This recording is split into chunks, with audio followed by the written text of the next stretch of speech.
From the Alvin and Rosalie Sarachek studio, PBS Kansas presents Kansas Week. On this edition of Kansas Week, Election Day is now less than 2 weeks away, and it's your last chance ever for a mail ballot grace period. We'll discuss. Also, scrutiny from Topeka to Washington, why Kansas universities are under pressure over student fees, and a controversial White House proposal. But first, after hours of emotional testimony about mold and neglect, the Wichita City Council rejects key parts of a housing reform plan aimed at cracking down on bad landlords. That's what we're talking about right now on Kansas Week.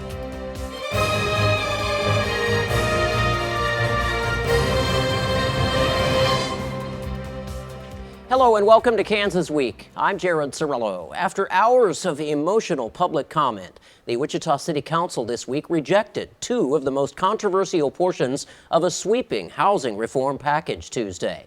The defeated measures would have banned landlords from discriminating against tenants using housing vouchers like Section 8 and created a rental registry for landlords with repeat code violations. Tenants shared stories of mold and bug infestations, and they urged action quickly, while landlords argued the rules were punitive. Instead of approving those items, the council created a task force to study the issues further, and they postponed a vote on the rest of the housing package for at least 60 days, leaving tenant advocates disappointed, but hopeful progress that will still be made. Here to talk about this and some of the week's other news stories, we have Republican Sedgwick County Commissioner Stephanie Wise, Democratic State Representative Casey Ohabisam, and Republican Sedgwick County Commission member Stephanie Wise. Thank you so much. And Cake Senior political reporter Pilar Pedraza. I'm all over the place today. Right. I'm all over the place today. We'll get it together. Casey, let me start with you on this housing reform. The three Democrat members, even though City Council is technically nonpartisan, the three Democrat members were pushing hard for this, and it failed. These housing reforms, because they say renters have fought for years, decades even in Wichita about poor conditions. Tell me your thoughts about this. Well, it's look, nobody wants to live in any area or any apartment that is affected with mold or any kind of health hazardous, environment. This is a no-brainer issue. I mean, yes, there were some people who were against, and most of the landlords were against this particular measure, but nobody would want to either live or eat anywhere that is infected with mold. So this was a common sense approach. I do commend all the members that on the city council that actually voted to actually have this ordinance. Those that did not, well, again, we need to dialogue more to see where we can actually have common ground. But again, this is something that it's a no-brainer. Nobody wants to do it, to live in an affected area in housing. So I commend the three council members that voted for the ordinance. Stephanie Wise, I'll move over to you. Doesn't the city and the county, you're a county commissioner, doesn't the city and the county already have rules and regulations on livable conditions for housing? Do you know? No, I mean, Sedgwick County isn't the housing authority, and we're not very much involved in that. So we have some vouchers that we're able to administer on behalf of the state, but we're not really involved. Now, my opinion would be that it felt like it was just a swoop in, and you're really making it difficult for the good landlords out there. There are good landlords and there are good tenants, and there's also bad of each, right? And so I like the approach of taking it back. They need to involve the rest of the community in that conversation. I feel like it snuck up on everyone, and that's why the people showed up. The council members were probably a little bit nervous about which way they were going to lean. And I think it was because it didn't feel like it was well discussed. Casey, go ahead. Yeah, but I disagree with her. This has been a known issue for a very long time. Brandon Johnson has been fighting for this for a very long 8 time. years So, now. And Cake News has been reporting on it in depth for over 2 years now, and nothing has changed in that time period. I mean, at one point, I asked you, Casey, in our special that won an Emmy, does somebody have to die for something to change? And nothing has changed since then. There was, at one point, even a proposed legal change at the state level that never made it out of committee, and the concern raised time and time again was, what about property rights? Mm-hmm. Well, and yes, there is a balance between property rights and tenant rights. But there's a difference when you're talking about the right to health. That's correct. Right. I mean, one of the enshrined concepts in our founding documents is the right to life, liberty, and the pursuit of happiness. That's right. Well, you can't have life when you got black mold in the house. That's right. So that's why I disagree with the commissioner. So Republicans, though, arguing, playing devil's advocate here, Republicans tend to argue that the more regulations you put on, the more rents are going to rise and hurt these people, these low-income people that are largely targeted at these problems. True? False? Or I mean, but how does it help them to put them in a house that's infected with bugs and I just think there black has mold? to be a better way to, there's really bad landlords out there. How do we address that while not layering on the regulations for the people out there that are doing a great job and perhaps have tenants that maybe cause some of the issue, Sure. right? I mean, there's both sides, and I think that's why taking a more balanced approach of, okay, maybe we don't just sweep in with it. We need to talk through it, and nobody deserves to live in those conditions. Nobody does. But when we apply one solution so broadly, we're not just taking care of what the problem is, we're impacting people that didn't cause a problem to begin with. I think a prediction here, and who am I to say, but I think the only part of this measure that will pass is the registry, the landlord. I think everything else is going to die, and the registry of bad landlords is very likely going to be the only part of this that'll pass. Which would be a drop in the bucket. What's really needed based on the reporting that we have done are health codes. Yeah. If there were simple, basic health codes with an agency enshrined to enforce them, what we found as we were digging into this is, you know what? You go to the Sedgwick County Health Department. Well, no, that's KDHE. KDHE, no, that's not. We're not in charge of that. Yeah. That's not our job. And you go in this circle. Oh, it must be over these people over there. Nope, maybe it's those people. There's nobody enshrined to deal with it. There's no specific housing code dealing with the health impacts of bad housing. Yeah. Well, I'll add one last thing if it's okay. Sure, go ahead. So there is a joint board between city and county that this would land in, right? There's 3 vacant seats, and those 3 vacant seats are City of Wichita appointed seats. So I think that when you have this come to the council, we need to make sure, do we have the people in the seats that are going to weigh in that have been weighing in, or are we leaving vacancies? I mean, I think that we need to be better prepared. I don't think we have enforcement. We don't have the capability to enforce these regulations. So it seemed early to pass something so quickly. And I think that's where I'm getting at, where, I think everyone agrees there's a problem. I think landlords probably agree that the good landlords want to not have that stigma, right? Absolutely. So anyway. All right. Kansas universities are facing increased scrutiny, both from state lawmakers in Topeka and officials in Washington. The Kansas Senate Committee on Government Efficiency is raising sharp questions about the dozens of fees that students pay on top of tuition, covering everything from libraries to specific programs that lawmakers are demanding more transparency from the Board of Regents. They're asking that if fees create surpluses and why costs are rising in the first place. Meanwhile, KU Chancellor Doug Jared was called to give feedback to the White House on a controversial proposal tied to federal funding. That deal offered federal benefits in exchange for major concessions like a 5-year tuition freeze, limits on international students, and banning DEI programs. The deal has been rejected by most universities nationwide as a threat to academic freedom. Stephanie Wise, any comments on this? It does seem like that a large portion of universities are strongly against this in the country. Yeah. I might have to pass the ball on it. I don't know that I'm the subject expert, but I do think that what both sides of any of these conversations is that we just want transparency. So I think if we're asking for transparency, I think that that's not much to ask for, but I will pass the ball and let someone else speak, maybe that's spent more time on that topic. Casey, does the state of Kansas have anything to do with fees that students pay when they go to school? I think they do have some say, but I agree with the commissioner. Yes, all this boils down to transparency. Okay, if the universities are collecting fees, they should be transparent about it, and everyone can see where where the money is going. But the second story with respect to the chancellor trying to strike a deal with the White House. Look, there are so many universities that have come out against it because of academic freedom. Of course. Personally, with respect to the changes with respect to DEI, of course, that's an area that we need to embrace our diversity, equity, and inclusion. We need to embrace it, And to move away from it. I know the White House is, trying to do away with it.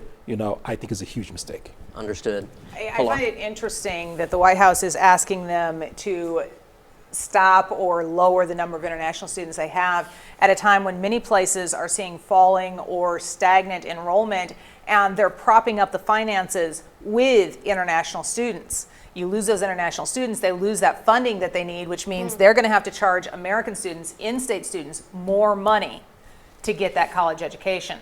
So that I'm like, okay, financially, I'm not sure that makes a whole lot of sense. Yeah. As far as college fees, the state is involved. The Board of Regents is the one who approves the college fees. They had a whole hearing on this to train members of the Special Committee on Senate Committee on Government Oversight this week. And they didn't have a whole lot of understanding of how this works. And they have various people kind of training them on that. The State Board of Regents does have final say. Some of those college fees are levied by the university. They're for things like activity fees, which would be, paying for the student rec center and student health center and that sort of stuff. Others are levied by the student government for various student activities that they offer as well. But there are still a lot of questions about, do we have two people charging for the same thing? Right. That sort of stuff. And so I imagine that we are going to hear quite a bit more about that as we get into the legislative session. And it's interesting, being a former council member myself, not only are fees rising that students have to pay to go to school, but something that I was really uneducated on before I was ever on city council in Wichita was that government funding is also rising for these schools. So not only are they raising their fees on students for tuition, but they're also getting more government funding from City of Wichita or Sedgwick County, whatever. The reason they're getting more funding from the city and from the county and stuff like that is because they're desperately trying to replace funds that they've been losing over the last 20 to 30 years from the state. You go back to the 1990s, and the state was paying the majority of tuition for KU and K-State and Pitt State and all of the other Regents universities. They're no longer doing that. They're now in the minority of the amount that they're paying. And so you're seeing other agencies, other governments stepping up and putting more money into that pot. KC, the state has reduced funding. We need to put more money into it.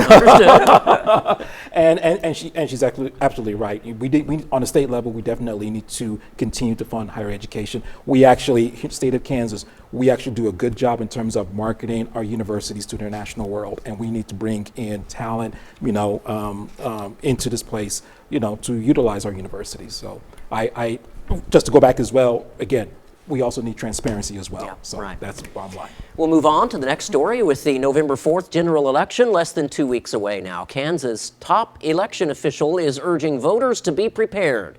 Secretary of State Scott Schwab is reminding voters that Kansas remains a voter ID state. He is also highlighting a major change. This is the final election with a 3-day grace period for mail-in ballots. Beginning in 2026, mail-in ballots must arrive by election night.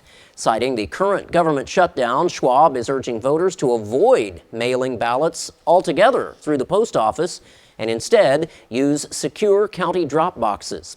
While acknowledging low turnout is common in local races, Schwab is reminding voters that these elections have the biggest impact on daily life, and he's urging everyone to review their sample ballots. That's something we talk about, Pilar, all the time. These elections that draw the least amount of voters, these are the, you can't pick up a phone and call President Trump. You can't pick up the phone and call Roger Marshall.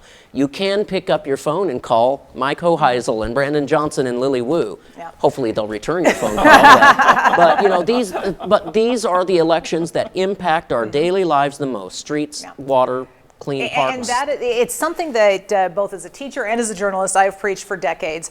And I think people really, voters especially, really started to wake up to that during the pandemic when they realized that what was having the most effect on their life was not President Trump giving a news conference in D.C. with his Surgeon General showing you how to make a homemade mask. It was their local health committee, which was really run by their city council or their county commission level stuff. and that really is what was having the most direct impact on their lives, and that is day in and day out.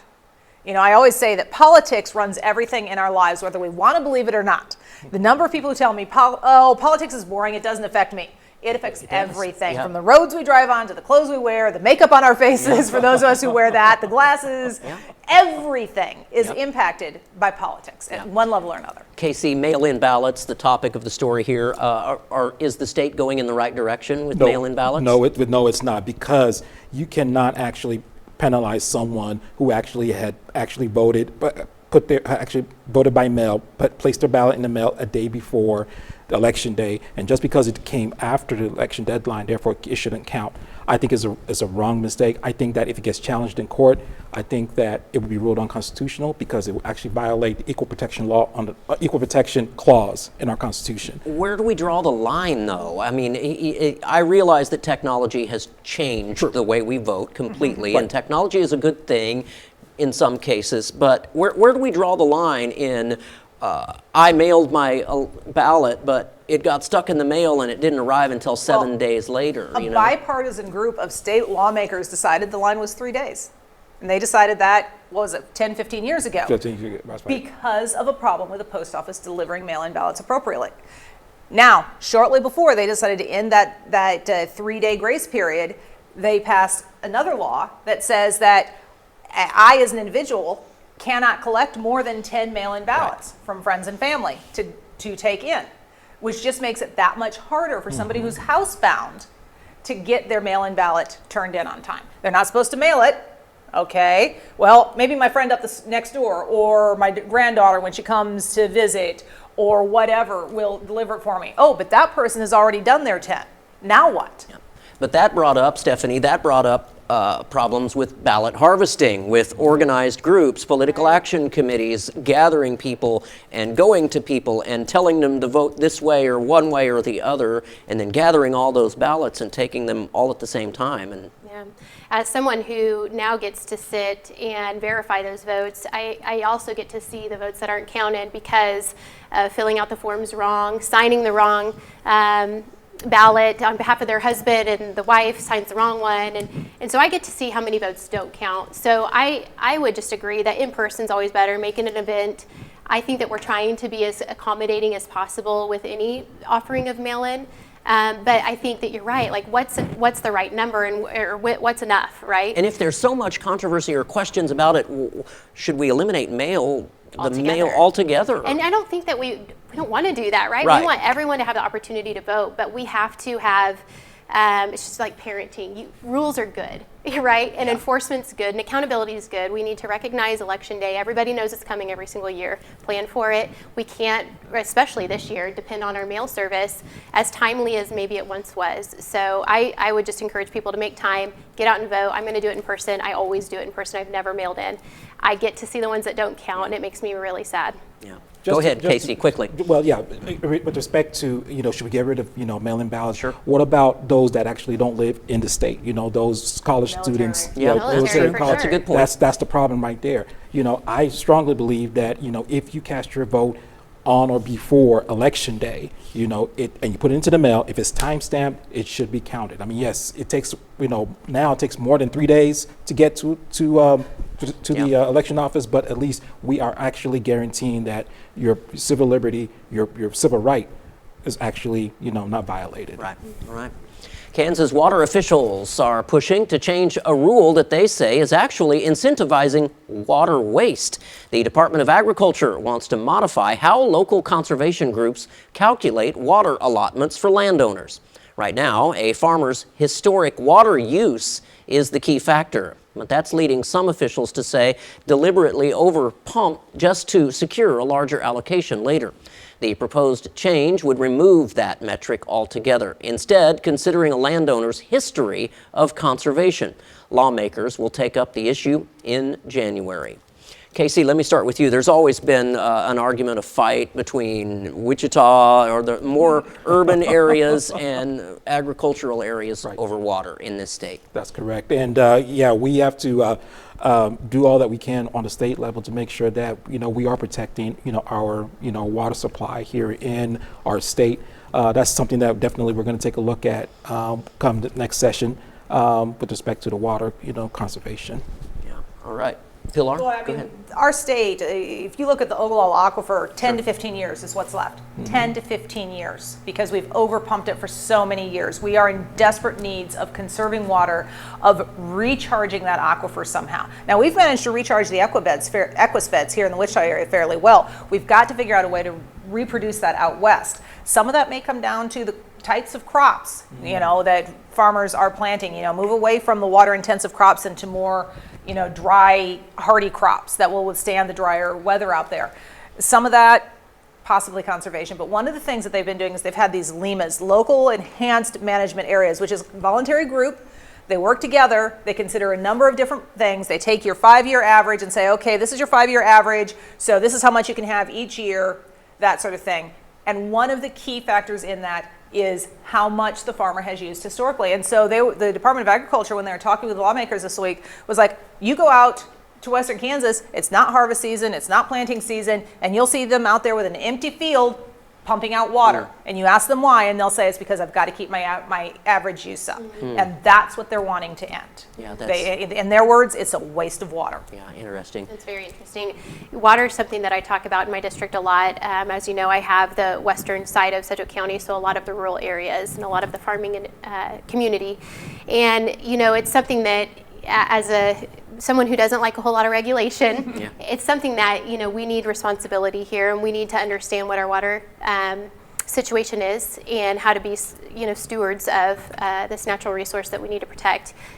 We don't have a whole bunch of streams and natural water resources to pull from, so we need to be educated. I think the state is trying to be more in front of this, but proactive. When they talk about how many applications that they have for different infrastructure grants for these smaller communities that can't afford it otherwise, the amount of applications to the amount that are actually being able to be served is not good. So I don't know what the fix is there, but there's absolutely a problem to talk about, and we need to conserve our water. And drought, how does drought factor into this equation at all? We just dealt with the city of Wichita with our main source of drinking water, the Cheney Lake. Fortunately, it got filled up very quickly, but my goodness, the percentage, I don't think anybody thought that would happen. Yeah. But how does drought factor into this, or does it at all? I assume that it does factor in, because you never know. Every year is different, with respect to our climate. Some years we might have drought, some years we don't. So does it factor in? I assume it does. Yeah. I have been reporting in this state, covering news for a number of years, over a period of 3 different decades. And in that time, I've seen 3 major rounds of drought. We know in this state, droughts are going to happen. There's no question about it. We know they're going to happen. We have to plan ahead for them. Yeah. All right. Thousands protested in downtown Wichita on Saturday as part of the nationwide No Kings movement. Demonstrators marched from the courthouse to Douglas and Broadway, expressing opposition to Trump administration policies. Participants cited a range of concerns, including immigration enforcement and women's rights. Organizers stated the large turnout indicated that people are paying attention and seeking governmental change. Pilar, how did you see this as a street reporter? Did we see a lot of activity? Do you think this was bigger than the last protest that we saw? I would say size-wise, it was actually for Wichita about the same as we saw on the last No Kings Day. Really didn't see much of a change, and I think that's really emblematic of politics within Kansas. Most folks who care have already made their decision on where they fall on that political spectrum, and protests probably not going to change their minds too much. But we do know that protests do have an impact on what public policy happens. Whether you're going to change your neighbor's mind, whether it may end up having some sort of impact on what happens from the government, that's a whole other story. And we do know that statistically, if you look at history, it does have an impact. Even if it's just the government saying, okay, maybe we're going to wait on this a little bit longer and do it behind people's backs or whatever. But we do know that historically, protests do have an impact on what governments do. Yeah. Representative O'Hobson? First of all, I was actually proud that we actually did, protests did take place, because that's America. We have a right to protest. We have a right to express our opinions. Of course, Wichita and other cities here in Kansas participated, and we're part of a 7 million in total, throughout the nation. I think that, the message is getting out to, the administration, Trump administration, that some of the policies are, are not very pleasing at this time. Will it have any effect, though, on Trump's thinking? Knowing who he is, I don't know. I doubt it. But then again, it's about us coming out to voice their opinions and voice their opposition. And that's something that as a nation we should be proud of. Yeah. Stephanie Weiss? I don't know that I have anything else to add. It was a good conversation starter with my almost 14-year-old. We were working downtown, and she got to see some of it. I didn't drive through the main drag, but it was a lot of conversation. It made her really nervous, and we had to talk through safety and the fact that everyone got to have a really safe No King's Day. And so I'm proud of that as a Republican, that was a safe time for people. And it did seem like there was Republicans, the argument is obviously very political, but from a standpoint of Democrats and Republicans, we are the most divided I can ever remember in this country at this point in time. We're certainly the most divided within our lifetimes, anybody sitting at this table. Maybe in since fact, the 1960s. historically, you have to go back to the antebellum years, the 1850s, leading up to the Civil War, to find a time when we were this divided as a nation. Yeah. And isn't that where the No King's name came from? Was No. Not that time? I don't know. Not that timeline? Go back to the Revolution. That's where that even the further. Kings came Yeah. from. Yeah. One other topic I wanted to bring up, we have about a minute left here, is the city council races are coming up. Pilar, I wanted to mention to you that, or see your thoughts on this. There was an Eagle article that came out just this morning about dark money being invested in city council races in Wichita. This isn't the first time this has happened. From a political reporter standpoint, what are your thoughts? Not the first time, won't be the last time until and unless state and federal law changes. I don't see those changes happening anytime soon. The fact of the matter is that as journalists, you and I believe that sunshine cures a lot of ills. We know historically that the more information we have, the fewer hijinks, shall we say, happen behind closed doors. But state and federal law right now don't allow us to find out some of that information at this point. All right, that's a wrap for this week. Thank you to Casey O'Hobson, Stephanie Wise, and Pilar Pedraza for being here. I'm Jared Cerullo. We'll see you next week.